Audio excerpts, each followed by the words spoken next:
Welcome, my fellow wannabes. Welcome to another edition of the Wannabe Critic. God dang it, Mikey. He's trying. Oh, that's how we're starting the show. Just chill, just sitting there chilling. Mikey, how is it? How are you in Cyberpunk 2077 right now? I mean, it's kind of crazy. I'm loving it, man. I love it. Joining me, as usual, are the other two hosts of this show, Mikey Collins and Caleb Henley. Caleb, how you feeling, man? Dude, I'm great. I am sitting in the bathroom of our little apartment because my wife is also on a Zoom call right now, and her audio was creeping from the kitchen into the bedroom, even though the door is closed. So I had to put another door between us so that we can't hear her talking to her mom. So gotcha.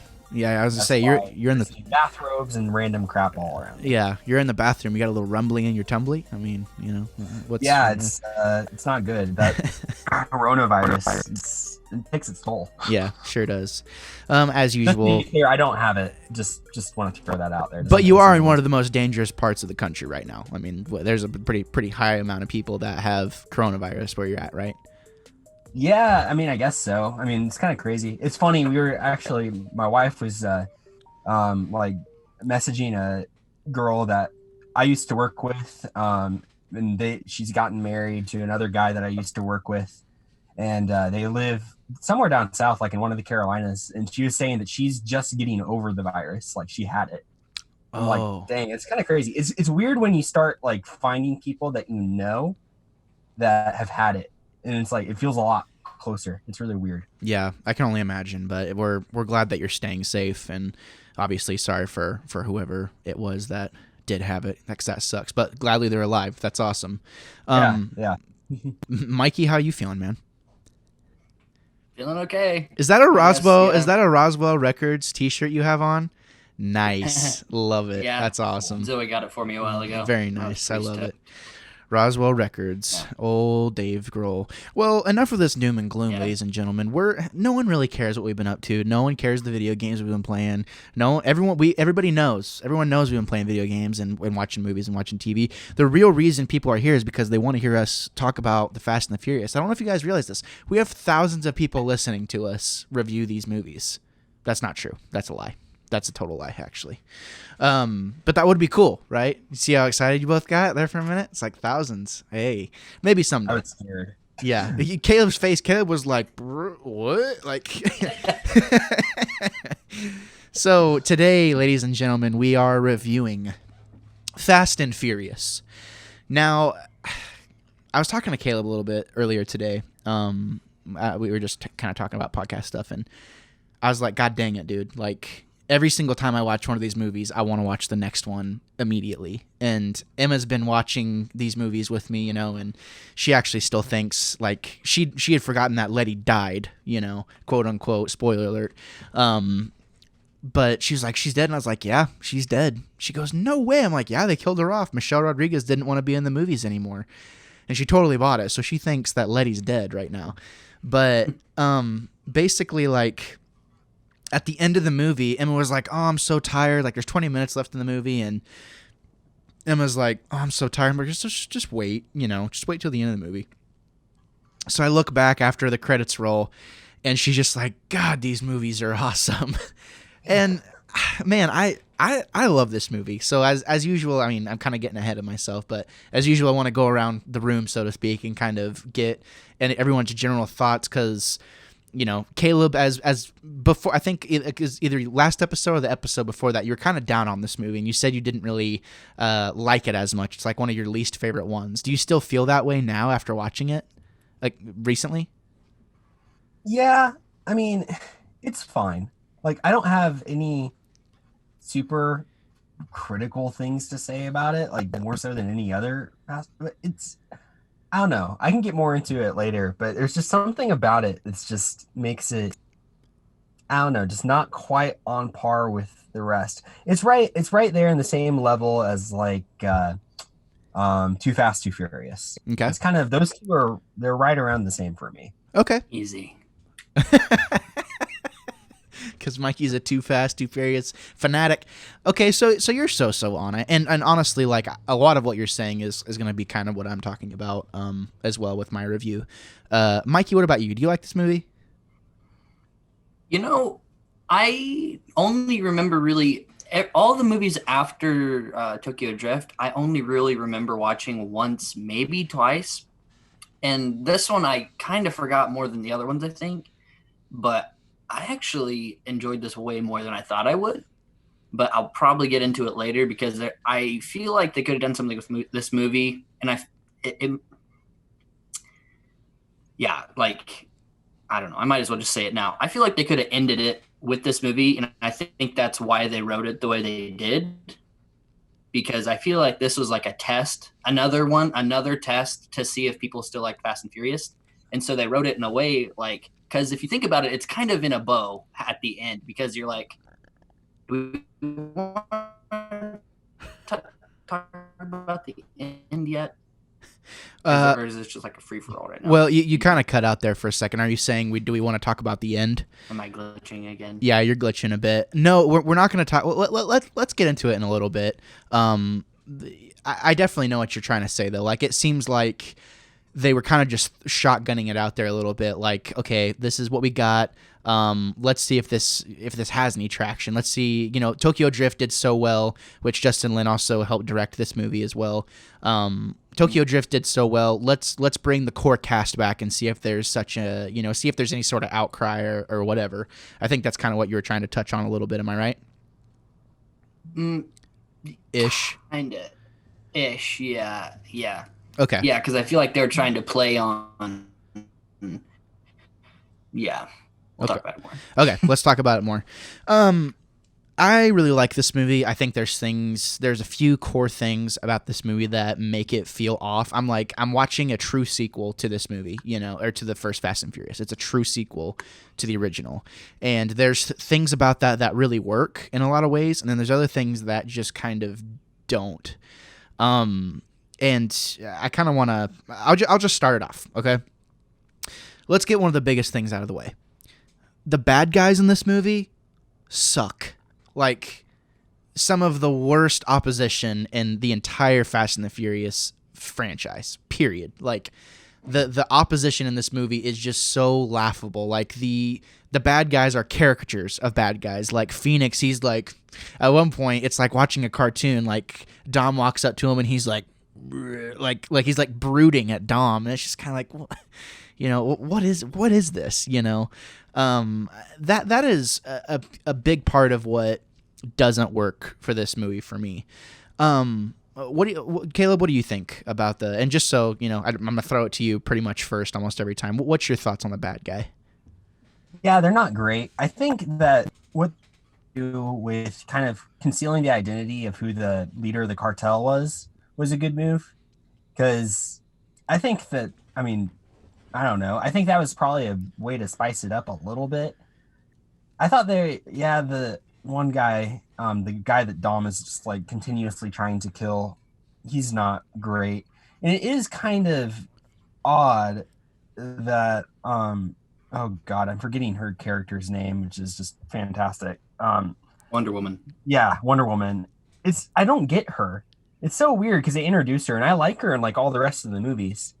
But she just seems, it's like something's off and she seems just out of place, and I don't get like why is she turning good and why is she hitting on Dom and then Dom's turning her down and then she just flip-flops for no reason. Did I just miss something there? It's just all of it just seems really, really odd. Yeah, the whole cartel thing just seems really weird. I think it is just a weak bad guys. Yeah, I pretty much agree with everything you said, and I kind of forgot that Gal Gadot, whatever. I kind of forgot that she was even in this movie. Mikey, what's your thoughts on the bad guys? The guy that ends up being Vin Diesel's like main villain of the movie is awful in my opinion. But I do like Caleb, like what they did with the main baddie. I don't know. I never felt intimidated by anybody in this movie So I feel like that kind of took me out of it because I was just like, it was a Paul Walker Vin Diesel reunion film, and then they had to have a bad guy in there, and I was like, okay, like, but I the only time I ever had any adrenaline going was like when the first race, and that wasn't even really like a serious race, you know. So I don't know. The bad guys didn't really do anything for me in this one. Are those platypuses on your quilt there? I don't know what they are, but it looks kind of weird on camera. So I wanted to put the skulls back on there. Honestly, the first 20 minutes of this movie really work. What is going on here? It really works for me, honestly. I love that they kind of go back to the original roots of like trying to chase down a truck, you know, and all this other stuff. And what they end the movie with, you know, it's kind of that same type deal, you know, where they're chasing the truck, whatever. Mikey, are you okay? Are you having a revelation?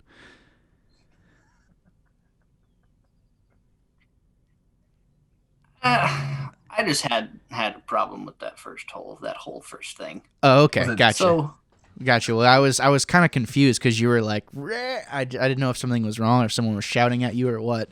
No, I just forgot that I had a problem with that first scene. Really? Okay, I want to hear it. What's the problem? Yeah, I want to hear it. I don't know. Well, like, okay, so you remember the first one?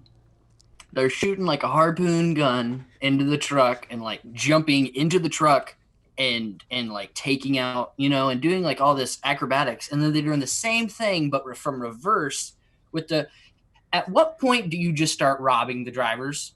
Like, why do they care if they get seen or that the driver has to keep driving? Why don't they just steal the car like a street racer would and done? Just leave the guy, be like, get out of the car, leave him on the side of the road and drive away. That's all you got to do. All you got, one gun and you're good. Pull over, follow us. You know, just like Fast and Furious 1. That's all you gotta do. Well, he's got a really good point. That's true. I've never even questioned that. I mean, why didn't they do that in the first movie? You know, right? Yeah. Like, it's kind of like whenever, you know, it was cheesy back in 2001 because logic just gets thrown out the window. You remember that meme of that guy? They were like, okay, what's the plan? And then like the guy's just sitting there like this, and like he gives like this super logical explanation. And then they throw him out the window of the balcony. Do you remember that meme? I missed that one. I don't know if you guys know what I'm talking about. That's exactly exactly how all these Fast and the Furious movies get made, is because of, you know, it doesn't have to make sense, even though whatever. But go ahead, Caleb. No, I was just gonna say, I do think that scene is setting us up for more ridiculousness down the road in all of the movies that follow. Yeah, because without that scene, do you have the 2 Dodge Chargers pulling a bank vault, or do you have the tank getting flipped on a freeway, or the 60-mile long runway, or The Rock pushing a torpedo with his bare hands into a car? Just like all of that ridiculousness. This is just what that it's setting us up. It's starting to like numb our minds down to like, hey, just things, physics and logic, just they don't exist in this universe. Yeah, so and it's roll with it, and there's going to be explosions and craziness, and just eat it up. Yeah, exactly. And you know, I think there comes a point, and I think it's in this movie, and I don't know if this is how it is throughout the rest of the series, but for whatever reason, Dom doesn't feel right. Like he feels very off in this movie, and like he shows up to Letty's funeral wearing like Gucci or something like that. Did you guys notice that? Like he has like these like sunglasses on, he has like all this fancy stuff on, and it just doesn't work. And I don't know, I just feel like Vin Diesel just kind of tried too hard this particular time. But I don't know. That's kind of, Mikey, you're kind of shaking your head. Do you know where I'm trying to go with this? Yeah, I mean, yeah, because it doesn't feel right, but I mean, like, I bet like everything he wore in this movie was just from his closet, because that's how that dude dresses in real life. Yeah. So it wouldn't surprise me if it was like Gucci and crap like that. So I don't know, because he wasn't really flashy in the first film, you know. He was just wearing like a wife beater, like a shirt, but that's all he really wears in this movie that I can remember. But Yeah, just something off about his like personality in this movie. Yeah. I don't think it was phoned in. I personally think Vin Diesel just isn't a good actor. Yeah. But that's just me. Yeah. Well, and it's sad because the characters, I feel like the most consistent thing, it's like a love-hate relationship with this movie because I do enjoy the movie. Like, I'm sitting there at the end like, okay, Fast 5, like, let's go right now. I want to watch it, like, right now, and that's just kind of the magic of the franchise. But it's weird. Something's off whenever the most down-to-earth, consistent thing in this movie is Brian O'Connor's cheesy character and cheesy acting. Because the whole time I'm sitting there watching this movie, I'm like, Paul Walker's the best part of this movie, hands down. And he's right? not he's not even really doing a ton. He's just being Brian O'Connor, And that's kind of where I think it changed, where I don't feel like Michelle Rodriguez she's trying too hard to play what we think Letty is. And Vin Diesel is trying too hard to kind of portray what he thinks we see Dom as. Like, he's just trying too hard. Whereas I feel like back in 2001, it's probably much easier just to kind of be that guy, and Vin Diesel's career had kind of changed a lot throughout, the past 7-8 years at this point. He wasn't quite as hot, quote unquote, as he was, back in the early 2000s, I would say. Like, not hot. I just mean, he didn't quite have as much clout, I guess, going for him. Like, I don't know. It just seems like it was a little bit off. But all of the family stuff, the fast family stuff that comes together in this movie, I actually really like. God bless Jordana Brewster. Oh my God, she is so freaking hot. I'm like watching it with Emma, and I'm like, God, she's hot. And Emma goes, yeah, she is, but why are you saying that? And I'm like, well, can't help it. Childhood crush. One of them. Anyways, I really like I really like this movie. I feel like there's so many like tiny little things you can kind of nitpick, whether it be the way the truck flips in the beginning and Vin Diesel just happens to barely, by an inch miss the Inferno. I mean, it kind of like what Caleb says, like it's kind of starting to numb our, okay, this isn't supposed to be logical type thing. Mikey, you were kind of shaking your finger in agreement. Go for it. Well, yeah, it was just a tiny thing, but like, that's another thing with that truck scene. Like when he goes under, like when that thing's flipping through the air and he goes under, it's kind of like the drifting thing in Tokyo when they're like doing that chase scene. Why does he have to drift under it? Why didn't he just floor it in a straight line?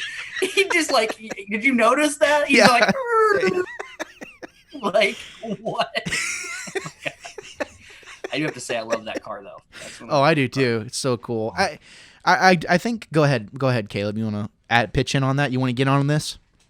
No, I just was gonna say that car is really cool. But yeah, it's just logic has gone out the door, and it's kind of ridiculous. But at this point, it's like this is the part, if you haven't gotten to it already with Fast and the Furious, where you just have to accept again that this is junk food, and it's just getting more and more ridiculous and flavorful and tasty. And you can either, I don't know, you can either really, really love that junk food, or, I mean, have you ever eaten something that's too sweet for you? And some people have a tolerance to that, where something's too sweet or too rich and it just goes out the window. But for me, like, I enjoy the action and the ridiculousness and the cheesiness of it. I don't think that's necessarily the problem for me with this movie, because I think in all, I do think this movie is like well made, and it's very watchable. It's rewatchable.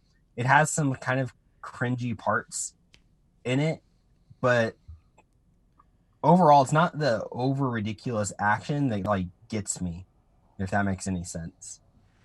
Yeah, I think I can pick up what you're putting down. It's kind of crazy how there's not a ton of things really going on in this movie. There's a handful of really cool scenes, like the whole on-foot chase scene. Brian's trying to chase down that guy in the beginning. I really like that. I really like, the first 15, or well, I guess the first 10 minutes of that, kind of throwing it back to the older movie in the beginning of the movie with the trucks. And I like the way the end of the movie wraps everything up too. I think the biggest things with this particular movie, and this is why it's so kind of like weird and hard to review, is the subtleties, is kind of what Caleb's talking about, where there's little subtle things that true fans like will really notice and like kind of pick up on, and sometimes it lands and sometimes it doesn't. And that's just kind of where you have like as many things that land, as many things that don't. There's this really weird thing of like, I don't really know how I feel about this movie. And it is weird whenever you can say that watching it, where it's like, that was stupid. Like whenever Vin Diesel like kills Phoenix eventually, and he like just smashes him with the car, and he calls him, you know, that word. I was like, I burst out into laughter. I like started laughing. I was like, this is so stupid. Like, It's so stupid. the worst So timed stupid. line of all time. Like, who thought that was a good idea? Justin Lin, God bless you, but why? Like, at what point did you think like, oh yeah, that's gonna be good? Like, people are gonna like that. No, we didn't like it 10 years ago. Did he call him something? What's that? Did he call him something?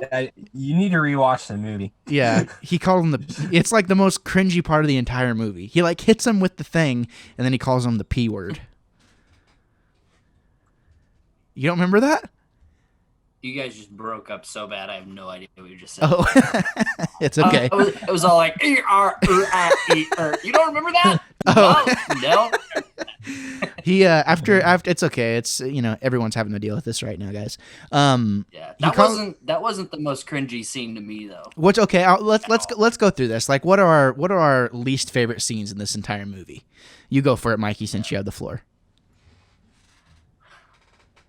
I just want to say something first. Like, the point of these movies, like, I love these movies, like all of them. I love all of them. Even though, like, my favorite part for me to enjoy these movies is to hate on them, but I love them like outright. But one big thing I have in this movie is, since when did Dom Toretto become Sherlock Holmes? Yeah. Like, Yes. Dude. Oh my god. Yes. What is that scene? Like, how does he know where they came from? How her truck, and how she even got shot? Yeah. Like, what? Oh. How does he know any of this happened? And he's all like, this exact chemical from this exact person. I know where I need to go. There's only one guy who sells that in all of L.A.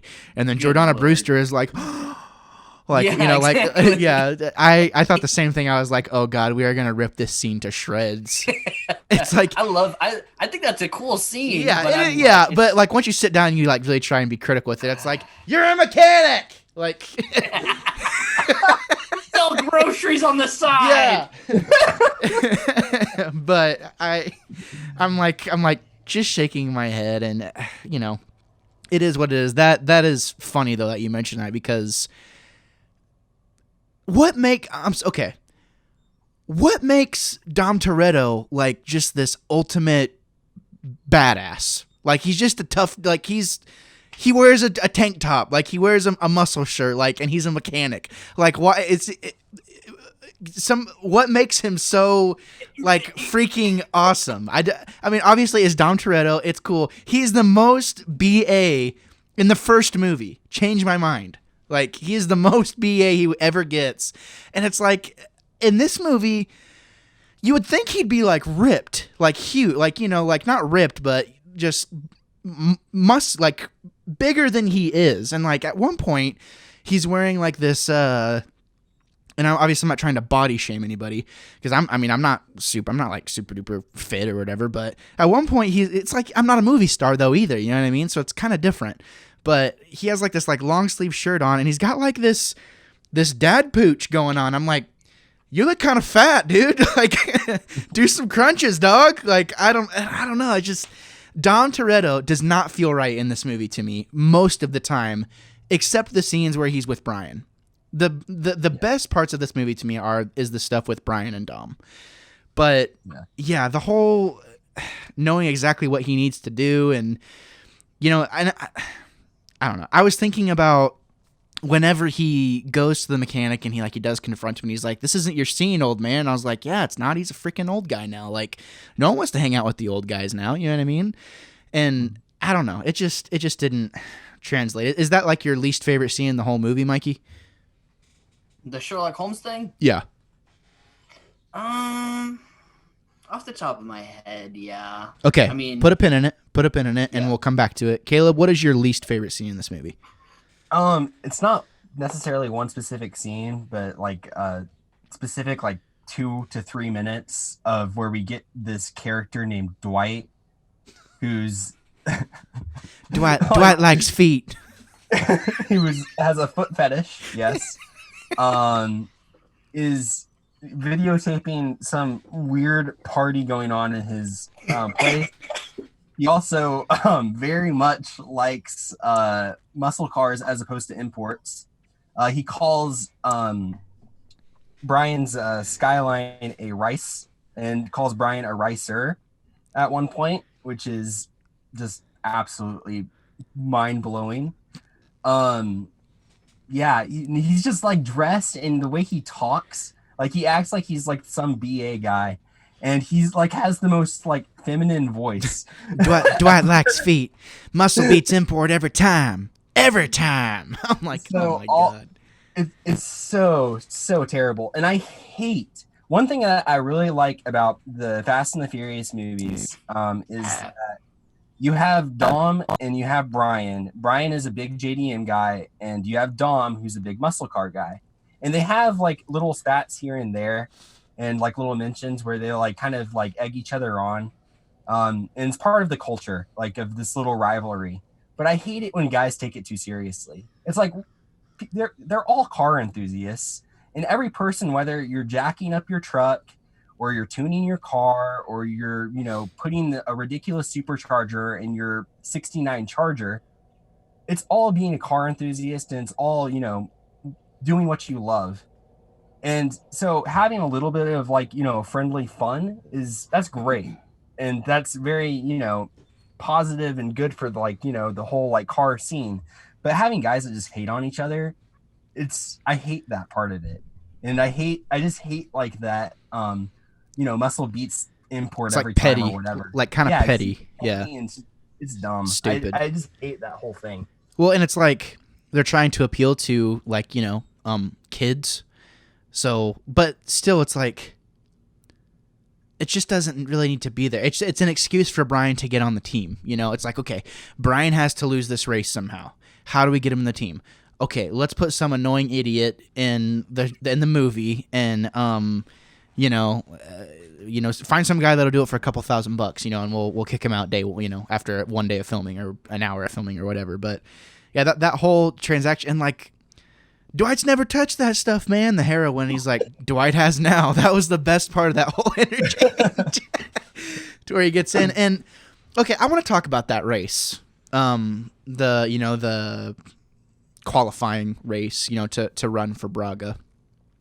And okay, before we talk about the race, this is the stupidest bad guy plot ever. Like running drugs from Mexico and like underground tunnels. I'm like, wait a minute. Why did I think this was cool? Like 7 years ago. It is so stupid. Like it is so dumb. Oh, and another thing. One more thing before we get into the race. Last time I checked, Los Angeles is like a full 24 hours away from Mexico. Literally. Maybe not that far, but I checked. It's not close. I mean, especially with traffic, it's not close. Yeah, I checked like hour. There. What'd you say? You have to go at least through San Diego to get there, and to do that, you're like going to the Baja, where they're at in Mexico. Yeah, it's not even close. Yeah, I'm like, well, and like they depict Phoenix running Letty down in Los Angeles. So whenever Letty escaped, that is trying to say that Phoenix was chasing. About that. I was like, wait a minute, we're in Mexico. I'm like, Mexico's like really far away. So I was saying like, okay, so what? Did they stop to get gas together and be like, oh, I'm gonna catch you. I'm gonna get you. No, you're not. You know what I mean? Like, go ahead, Mikey. Yeah, I mean I was gonna say they never really said where she got killed, but that does make more sense because they did just drive there in a night to get to where she died. So yeah, that makes sense. I was gonna say like it it didn't have to be Mexico, but it would have to be Los Angeles if they got there that fast. Yeah, I mean, if they got there that fast, him and what's his face, him and his sister, Vin Diesel and his sister. Exactly. If they went and checked that out. Yeah, but I mean, I'm thinking like, I never thought about that. how long can you run in muscle cars that get a mile to the gallon? Like, how far can you go realistically? Got a minivan engine in it. I mean, good God. That was just like, that was honestly like, to me, the biggest atrocity in this movie. I'm like, there's no way. Like, that's the biggest crime committed, in my opinion. But I want to talk about, go ahead, Caleb.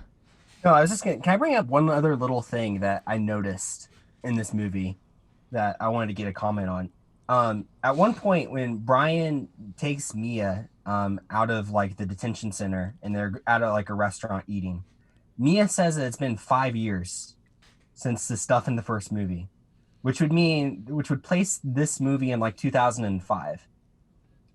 So, which is kind of interesting because I noticed like specifically like there's a couple of Mustangs in this movie that are very much more circa 2005 than circa 2009 when this movie came out.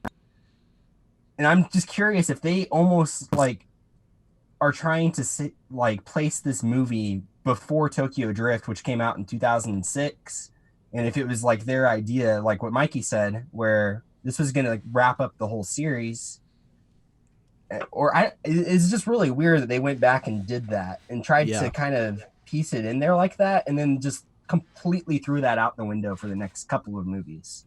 Yeah, and just like got rid of the timeline.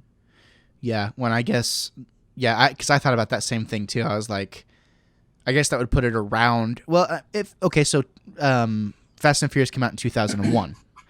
So had it been 5 years, whatever, that would have but like you're saying, it would have put it before Tokyo Drift. I guess Tokyo Drift would have still kind of fallen within that 2006 period. Right. So, but I did kind of feel the same way. I'm like, well, I think in the next movie, continuity just in that regard just kind of gets thrown out the window. I just don't think it matters as much because I think like they really found themselves in like a oh crap moment. Like, what do we do here? You know, like what do we do? If it is wrapping up the series, it needs to make sense with Tokyo Drift because Han. And maybe that's why they even brought Han in the beginning of the movie, anyways, is to kind of tie him into, Tokyo Drift, say, okay, well, after this particular event, he's going to Tokyo, whatever. I don't know. I don't really care, but it is worth talking about. I do appreciate, because I did think about it. It was one of those things I was watching it and I'm like, oh, that's weird. 5 years. Whatever. What's next? You know what I mean? So, but I appreciate you bringing that out. No, I just thought it was interesting. I'd never noticed that before. It was weird. It is interesting. Yeah, I hadn't given it much thought, honestly. So this qualifying race, as we were trying to talk about before, Braga, we're supposed to, we don't know who he is. We just think this chubby guy is, kind of the go-between between Braga and, the act of racing. Does this race work for you guys at all? Not super well. I hate the GPS. Yes, thank you. I hate the GPS so much. And I do like the idea of having like not roping it off and having it through traffic, because that's how actual street racing is. It's not like you have, like, if you're going to do street racing, it's not like people are blocked. I mean, how realistic is it to block off whole streets? But it just doesn't completely work. And then like Brian getting like lost and having to cut through, and there's just something off about it. I think it's mostly because of the stupid GPS and kind of just how annoying it is. Yeah. And like the girls that are like flashing on the GPS, like, to me that sucked me right out of the movie. Go ahead, Mikey. You looked like you wanted to say something. I mean, the girls are stupid. I have no idea, like what. I mean, I have an idea what they were thinking, but I don't understand why it was there. But the big part of that for the race was the GPS actually kind of made sense to me. I mean, because like if they would have told him like an address, how in the heck would they have known to get where the end of the race was? You know, Well, if it was 5 miles away. they did it in But Too Fast, Too Furious. did they? Yeah, for the cigar. Just saying. That's true. That is true.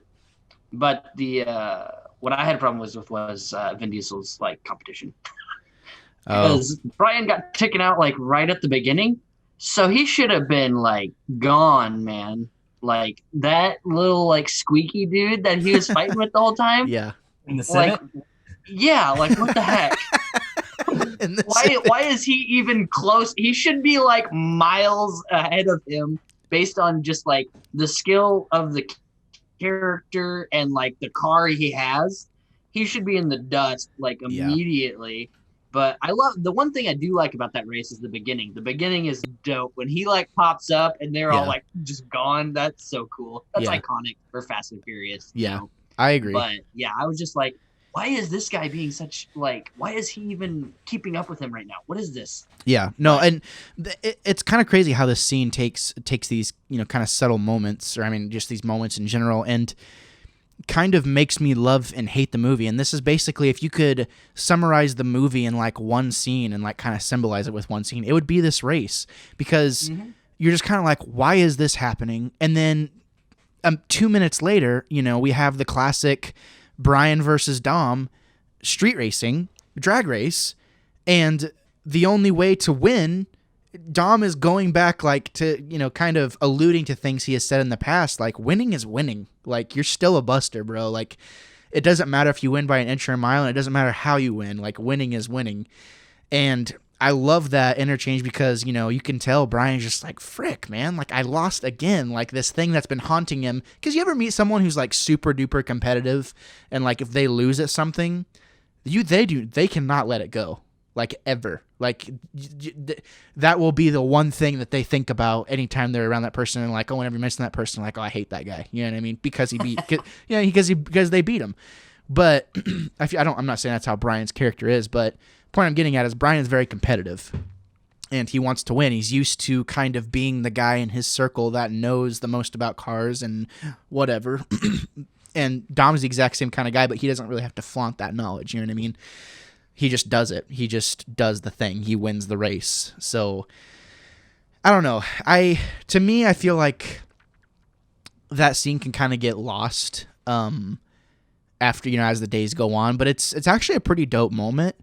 And there's something, I hate how this movie takes some of the most undesirable things to where those are the things that stick out in my mind, and that those are the things that stick with me. Whereas I do enjoy the movie, and I think that's kind of where the conflicting thing comes into play of like loving and hating this movie. Do you have something to say, Caleb? Yeah, so this is kind of my bigger problem with this movie, and it's kind of going along the same lines with you. So my biggest problem with this movie is how forgettable it is compared to the rest of the movies. For instance, if you go through all the movies, you have the first one, which obviously it's the first one. It's memorable just for that. The second one is in Miami. The third one is drifting. The fifth one is the one where they're dragging a freaking bank vault with cars. The sixth one has the 60-mile long runway. The seventh one is jumping through buildings and Jason Statham. The eighth one is pushing a torpedo with their bare hands in Russia. It's just, this movie doesn't have like a specific wow factor that makes it memorable. And the things that make me remember this movie are not the good parts. Yeah. It's all the cringy bad parts. Like the tunnels inside the mountain. Yeah, with the tunnels and the GPS and Dwight. It's just, I think that's the thing that's just kind of, turns me off of this movie. It's not very memorable. And if I'm going to sit there and think, man, I'm going to watch a Fast and the Furious movie, this is probably my last choice. Just because of that, it doesn't have that wow factor. Yeah, I can definitely agree with that. Mikey, you got anything to say on that? As in what? Like just based off of what he was saying? Yeah, just based off of what he was, off of what he just said. Like, do you does any of that speak to you? Yeah, as in it being not a memorable one, Yeah, because I remember specific things from different other movies, and yeah, like I remember the tunnel under the border. Like, in what universe would that ever be a thing that they wouldn't find? And it's like, have you ever thought about like it's literally wood that they break through to get into the tunnel in the first place? Like, who wouldn't notice? I don't. It's Fast and Furious. You can't. Yeah, I'm don't think too nitpicking hard. at this point. Don't think too hard. Yeah, But well, you. yeah, This is one of the okay. Now here's the thing. I want to talk about the nitpicking because we go into Fast and Furious. If you're going into these movies expecting a serious experience, you are going to be let down every single time. But at what point does it stop? Like, at what point does the movie give you enough things to where it basically becomes like The Room of the Fast and the Furious? You know what I mean? Like, I did not hit her. I did not. To where there is such a thing as being too bad that it's good. And I feel like that's a lot of what Fast and Furious is.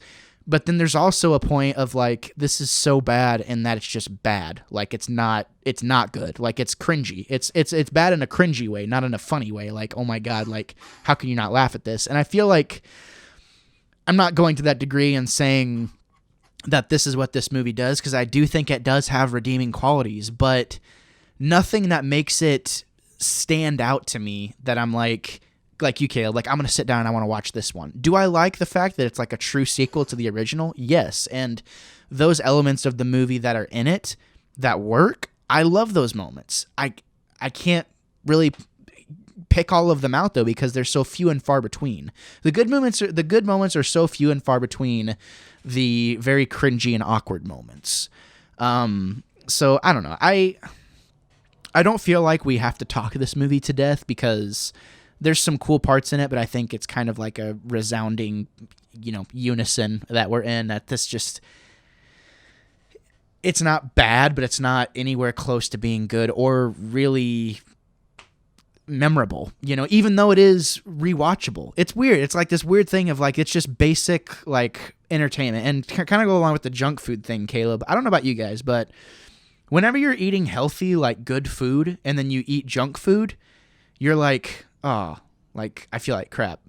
But if you keep eating junk food, like, you kind of get used to it. But then there's, like, for instance, during this quarantine, I've been eating worse than I usually do. And it's been whatever. I'm kind of used to the junk food at this point. Well, the other day I heated up a Hot Pocket, a ham and cheese one. And I'm eating it, and, like, at first I'm like, oh, this is pretty good. So I heated up 2 of them because I was hungry. Once I got to the second one, I'm like, this is a mistake. This is so gross. Like, there's a line. There's like a threshold of like junk food that like you can't cross.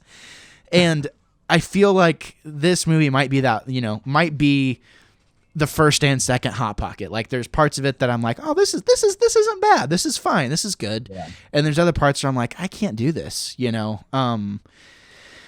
So, it's not going to get like a glowing review from me, and I feel like that might be a good like segue to kind of score this movie. What do you guys think? Sure. Yeah. Okay. Yeah. Awesome. Well, Caleb, why don't we start with you? So, I'm going to give this movie a 6.5. I mean, we've been through, and I think we've kind of torn this movie apart quite a bit. It does have some really redeemable factors. The action in it overall is pretty decent. There's some good things it does. Like Gabe said, the part where Brian and Mia and Dom are all together are definitely the best parts of this movie.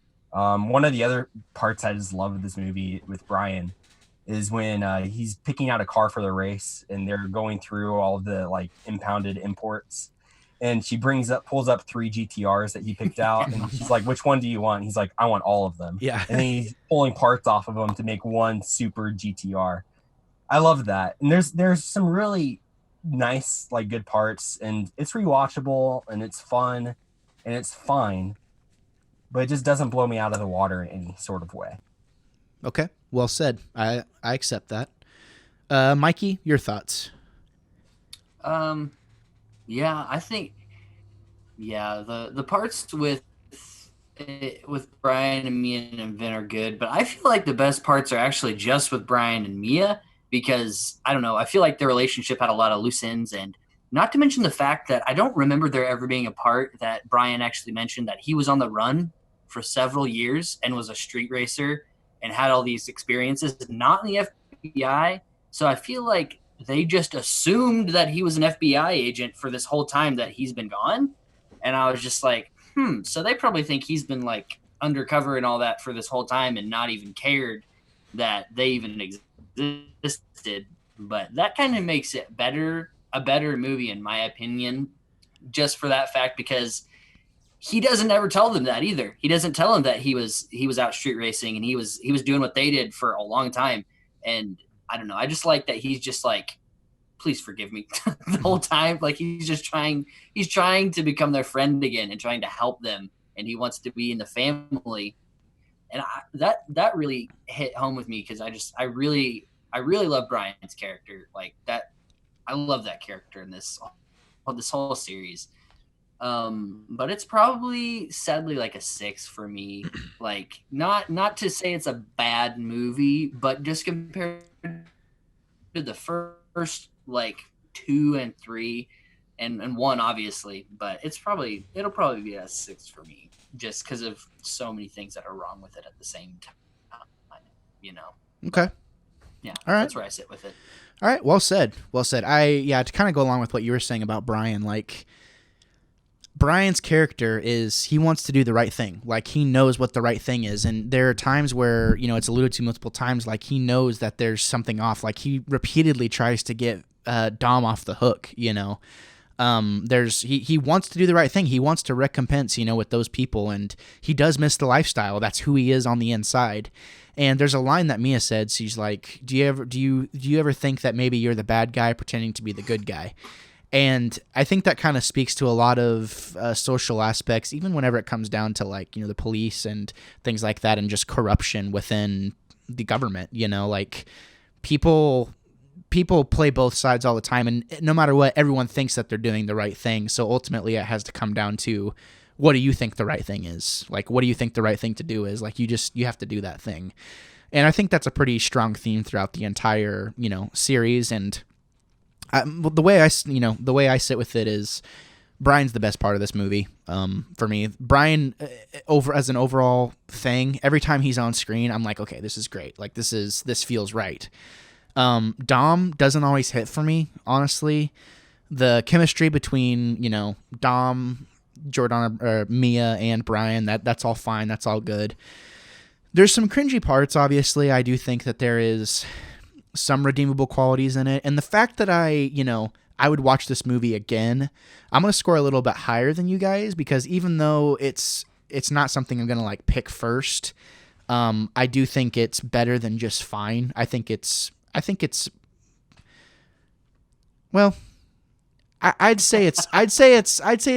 a little above average, like just as an overall, because the production value, I mean, there is a lot of things there that, you know, there wasn't anything except for the besides the tunnels and the barreling truck, there wasn't a ton of effects, and there was a lot of practical effects used, like, and a lot of practical stunts used that I like. So I'm gonna give it a 7. I'm gonna say it's, you know, just around average. Like it's average. It's good. It's fine. So Caleb 6.5, Mikey 6. I'm giving it a 7, which at this point is the lowest rated Fast and Furious score that we've given so far, because I think I gave Too Fast, Too Furious a 7.5. So, you know, that goes to show. And I do really feel like this movie is in the same tier as Too Fast, Too Furious, for sure. Like, and I do think it's right under it as far as just. And I know Mikey's like, I hate this. I hate being on the show. I hate Gabe. He's a horrible host. No. He hates Too Fast, Too Furious. No, I'm no, I was trying to step back for a second and see, because I could see that. Yeah, being in the same boat, but I don't know. This one doesn't have the nostalgia for me. Yeah, so I totally understand that. And there is a sense of nostalgia for me. Like, I can remember the first time I went to go see this movie. Like, we went to the drive-in. Mm-hmm. I went to the drive-in with my parents, and we had this Infiniti, and like we sat in the back of it, and I was like, oh my god, like this is a sequel to the original, which I had grown up with and loved, you know. So it was just there is a sense of nostalgia still there for me, and I still like this movie, even though it's just a 7, whatever. But it is what it is. I'm glad we watched it. I'm ready for Fast 5. I can't wait to get back to it. And the ending of this movie does kind of get me hype. Like, let's freaking go. Like, okay, the team's back together. Brian, they're breaking Dom out of jail. They're like, what's gonna happen? I can't wait to see what happens next. And I know that you guys can't wait to hear what we think about it next time on the Wannabe Critic.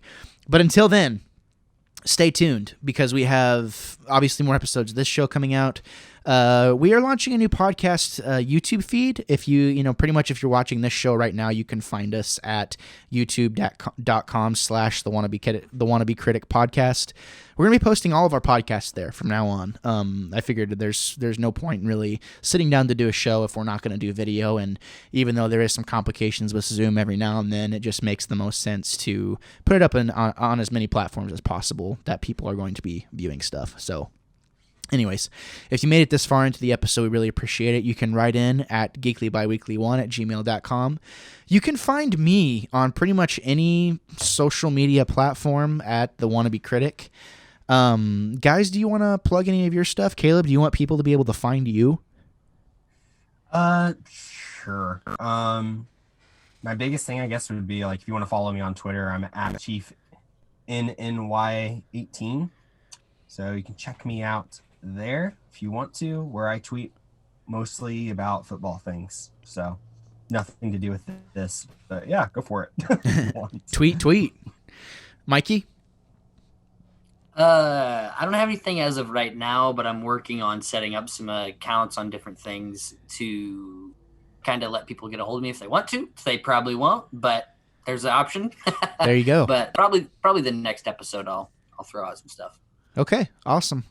Well, as always, guys, thank you so much for tuning in. We really appreciate all the support that you give us. And, write in. Let us know what you think of the show. We'd appreciate it. And as always, thank you for preparing yourselves for a plethora of hot takes and potentially unpopular opinions. I'm Gabriel Fast. I will always be the Wannabe Critic. Say goodbye, you guys. Goodbye. Adios.